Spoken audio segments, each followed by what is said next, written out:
Assalamu alaikum wa rahmatullahi wa barakatuh. This is Shaheed Bolson. Welcome to the Middle Nation. I wanted to talk about a couple of different issues today that are not from the usual sort of topics that this channel focuses on, but I think is in line with the whole concept and theme of the Middle Nation. The first issue comes from a question that a friend of mine asked me about this man, Eli Weissman, who goes by or went by previously the moniker the Jihadi Jew online, and he runs a Facebook group, and I don't know, maybe he has a website or an organization or something called Abraham's Tent, which sort of brings together members of communities that belong to what are called the Abrahamic faiths, so Islam, Judaism, Christianity, so that they can discuss various issues and share perspectives and so on. So this person asked me, do I think that people like Eli Weissman are going to go to hell? Are they going to go to Jahannam? And so of course I said, yes, of course he will. And this became a dispute. This became a bit of a disagreement.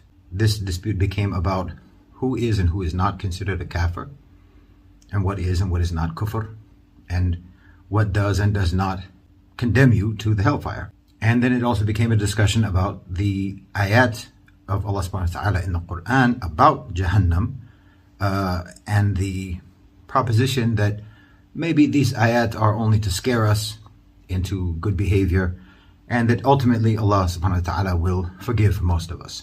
Okay, so this was very disturbing to me, because these are not ambiguous matters, and it is extremely dangerous to treat them as ambiguous. Now, making the argument that Eli Weissman believes in Allah, respects Islam, and recognizes that Rasulullah ﷺ was a prophet, arguing that this makes him qualify for being regarded as a believer, this is extremely dangerous. This is precisely why many Muslims are very reticent about interfaith dialogues, and why we are suspicious of characters like Eli Weissman and Craig Considine and anyone else who has these positive things to say about Islam, but who are not actually Muslims.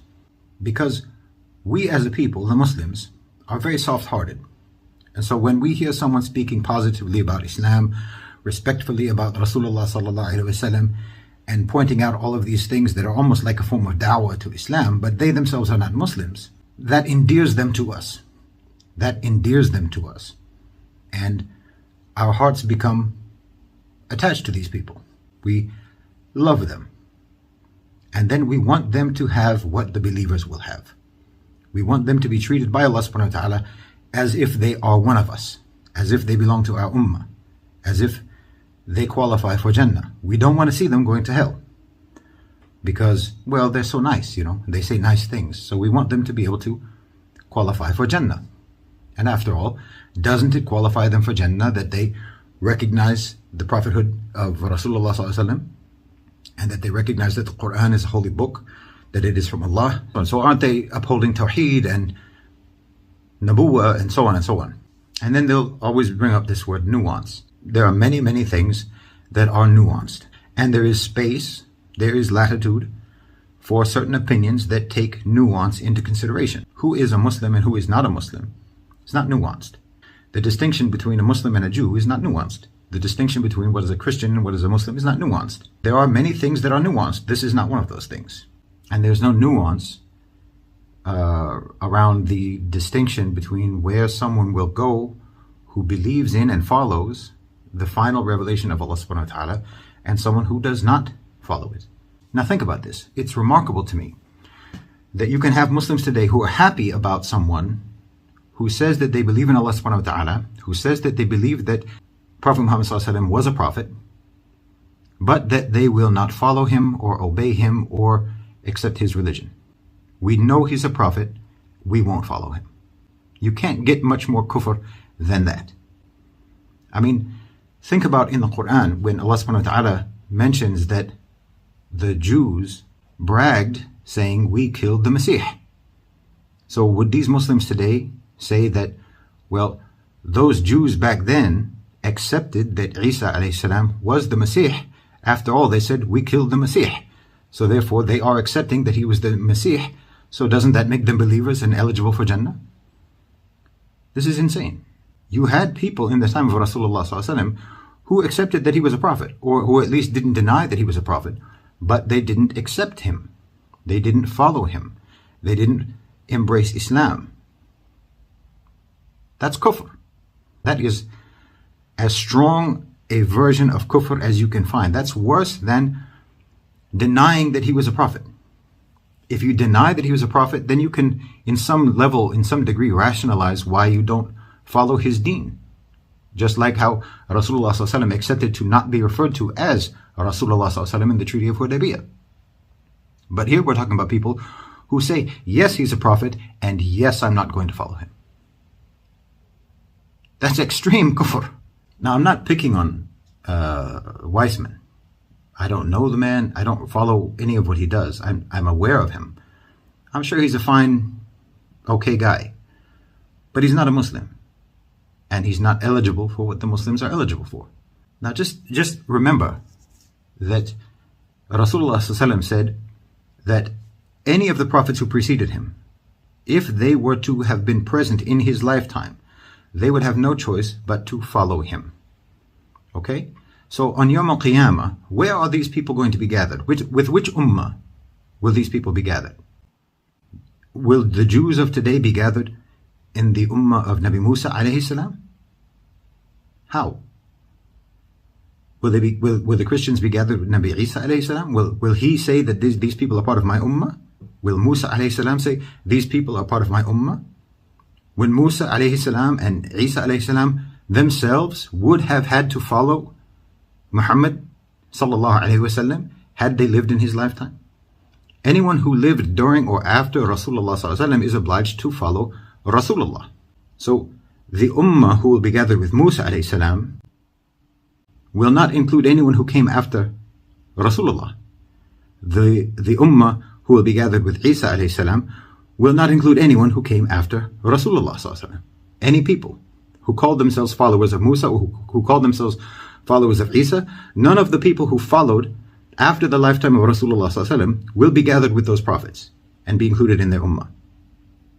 Because those prophets themselves would have had to follow Rasulullah sallallahu alaihi wasallam had they lived in his lifetime. If a Jew of today, in Yawm al-Qiyamah, wants to assemble himself with Nabi Musa alayhi salam, you can imagine that Musa alayhi salam would say, I have nothing to do with you. A prophet came, you're supposed to follow him. A prophet came after me, you're supposed to follow him. You can't now prefer me over him.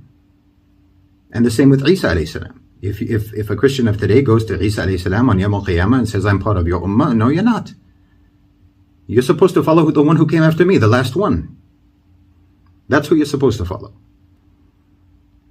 Anyone could follow me when I was the prophet. When I was the last available prophet, the people who followed me at that time, they're part of my ummah. But anyone who rejects the prophets who came after me, they're not part of my ummah. How can this be? Now, the second issue is with regards to suicide. And that was a conversation between a friend of our family and my family about suicide, and insisting that we do not know that people who commit suicide will go to Jahannam. That we don't know that. And she used as her evidence of this a talk by Mufti Menk, in which he said this. The pen that writes the deeds of people is lifted at 3 times. One is when a person is asleep. Similarly, the one who is a child until they grow up. And thirdly, a person who is unwell mentally, don't know what they're doing until they become better.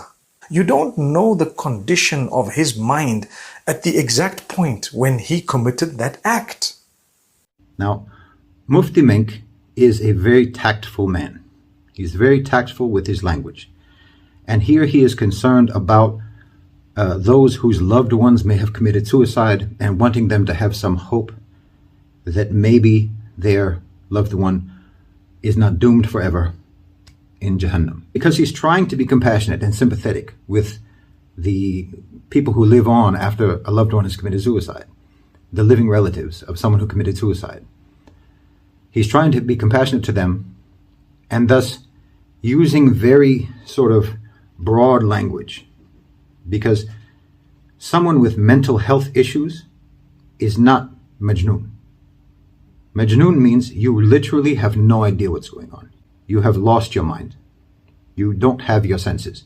Not that your senses are under stress, not that you have suffered trauma, not that you're depressed, not that you're sad, not that you have tension, but you have literally lost your senses. And this is a very serious state, because you've noticed also that in the three from whom the pen has been lifted, the intoxicated person is not one of those. An intoxicated person more or less has lost their senses, but that's still a very different thing from actually when your mind is broken. So he uses terms like mentally unwell or mentally ill or these kinds of things as a way to soften the dread that the living relatives may feel about the fate of their loved one who committed suicide. And he's correct in saying that, yes, we do not know the actual mental state of the person at the moment that they committed suicide. Maybe at that particular moment they were insane. Yes, maybe. But the point here is that that would have to be the case in order for them to not be eligible for the punishment. That would have to be the case. Because if that's not the case, we know what the punishment will be. And so when we say that someone who committed suicide is in Jahannam, that is based on the rule that we know. That's based on the information that we know. Just like in a court, there's the law, and then the judge has discretion for mitigating circumstances. So the law, in this case, would be that someone who commits suicide will be in Jahannam. The discretion is with Allah subhanahu wa ta'ala to know the mitigating circumstances that we cannot know, and therefore his judgment may not comply with the law that we know. It may be an exception. So that's all true. But that's not something we know. So when someone says that someone is going to Jahannam if they commit suicide, that is correct. It's also correct to say that Allah will do what He wants, and Allah will consider every case individually based on the knowledge that He alone has. So someone who commits suicide may be crazy at the moment they do it, but we can't depend on that. And just being depressed and being stressed out enough or sad enough or tense enough that you will commit suicide, that does not qualify as crazy. It wouldn't stand up in a court of law.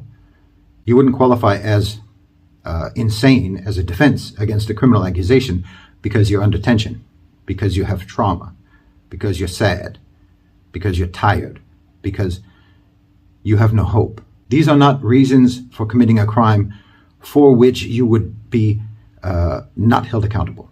You would have to have actually lost your senses. So I wanted to talk about this because it's very dangerous, I think, when you start trying to be nuanced in areas where there is no nuance. And when you start treating unambiguous matters as if they are ambiguous for reasons of your own personal emotions. You don't get to do that in Islam. And in the first case, with someone like Eli Weissman or Craig Considine or any of these other types of people, you are not doing them any favors by making them believe that they are eligible for Jannah without accepting Islam. You're not doing them any favors. You're not actually making it easier. You're not actually being nicer. You're not actually being kinder or more compassionate to make anyone believe that it's okay for you to not be Muslim and you will still get the reward as if you were Muslim. And it doesn't help them to correct their life and their belief. So you have to tell the truth, even if it's not tactful, even if it hurts people's feelings, even if it makes you unpopular. You have to tell the truth. There's at least two types of extremisms. One of them is to deny that there's any nuance in anything, and everything is just black and white, cut and dry. And then there's the other type of extremism, which is saying that everything is nuanced, everything is ambiguous, everything is open to interpretation and debate and discussion, and maybe yes, maybe no, this kind of idea. These are two types of extremisms. There are things that are ambiguous, there are things that have nuance, and there are things that do not. And we have to tell the truth about what those are. And if something is not nuanced and it's not ambiguous, then you're not allowed to treat it as ambiguous. Jazakumullah khairan. Wassalamu alaikum.